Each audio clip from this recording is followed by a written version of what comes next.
നമസ്കാരം. ഞാൻ ഇവിടെ പറയാൻ പോകുന്ന കഥയുടെ പേരാണ് അമ്മയാടും കുഞ്ഞുങ്ങളും.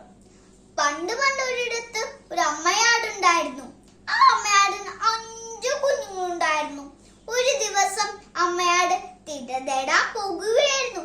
അപ്പോൾ കുഞ്ഞുങ്ങളോട് പറഞ്ഞു, ആര് വന്ന് വിളിച്ചാലും വാതിൽ തുറക്കരുത്. ഞാൻ വന്ന് വിളിച്ചാൽ മാത്രം നിങ്ങൾ വാതിൽ തുറന്നാൽ മതി.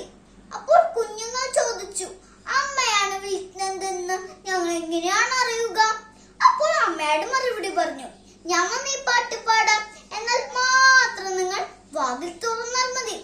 എന്നിട്ട് അമ്മയാട് ഈ പാട്ട് പാടി. പുന്നാര മക്കളെ, തലവീർത്ത മക്കളെ, പുല്ലിൽ കളിക്കുന്നോരമ്മ തൻ പൂക്കളെ, സാക്ഷാ എടുക്കുവിൻ വാതിൽ തുറക്കുവിൻ, സാക്ഷാൽ ജനനീയ ഉള്ളിൽ കടത്തുവിൻ. അങ്ങനെ പറഞ്ഞ് അമ്മയാട് തീറ്റ തേടാൻ പോയി. കുഞ്ഞുങ്ങൾ വാതിലടച്ച് സാക്ഷിയിട്ടു. അമ്മയാട് പറയുന്നതെല്ലാം കേട്ട് വീടിനടുത്തുള്ള വലിയ ഞാവൽ മരത്തിന് താഴെയിരുന്ന് ഒരു കൂർക്കൻ കേൾക്കുന്നുണ്ടായിരുന്നു. അമ്മയാട് പോയി കുറച്ചു നേരം കഴിഞ്ഞപ്പോൾ കൂർക്കൻ വന്ന് ഈ പാട്ട് പാടി. പുന്നാര മക്കളെ, തലവീർത്ത മക്കളെ, പുല്ലിൽ കളിക്കുന്നോരമ്മ തൻ പൂക്കളെ, സാക്ഷാ എടുക്കുവിൻ വാതിൽ തുറക്കുവിൻ, സാക്ഷാൽ ജനനീയ ഉള്ളിൽ കടത്തുവിൻ. അതു കേട്ടും കുഞ്ഞുങ്ങൾ സാക്ഷനിക്ക് വാതിൽ തുറന്നു. കൂർക്കനെ കണ്ടു കുഞ്ഞുങ്ങൾ ചിതറിയോടാൻ തുടങ്ങി.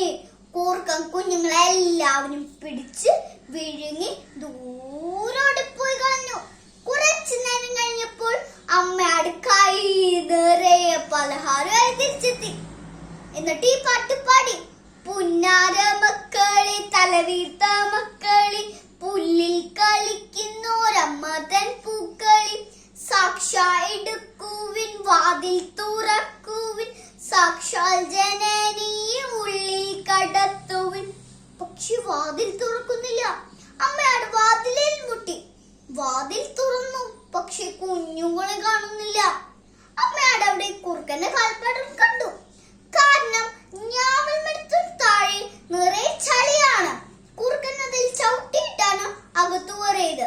അതു കാരണം കുറുക്കന്റെ കാൽപ്പാട് നിലത്ത് പതിഞ്ഞിരുന്നു. അമ്മയാടിന് മനസ്സിലായി തന്റെ കുഞ്ഞുങ്ങളെ പിടിച്ച കൂർക്കനാണെന്ന്. അമ്മയാട് കുറുക്കന്റെ കാൽപ്പാടും പിന്തുടർന്ന് കുറുക്കൻ ഇരിക്കുന്ന സ്ഥലത്തെത്തി. അമ്മയാടിനാണ് കണ്ടതും കുറുക്കൻ ഓടാൻ തുടങ്ങി. അമ്മയാട് ഓടി വന്ന് കൂർക്കന്റെ വയറിന് ഒറ്റ കുത്ത്. കൂർക്കന്റെ വയർ പൊളിഞ്ഞു. കുഞ്ഞുങ്ങൾ പുറത്തു വന്നു. അമ്മയാടും കുഞ്ഞുങ്ങൾ ഓടി രക്ഷപ്പെട്ടു.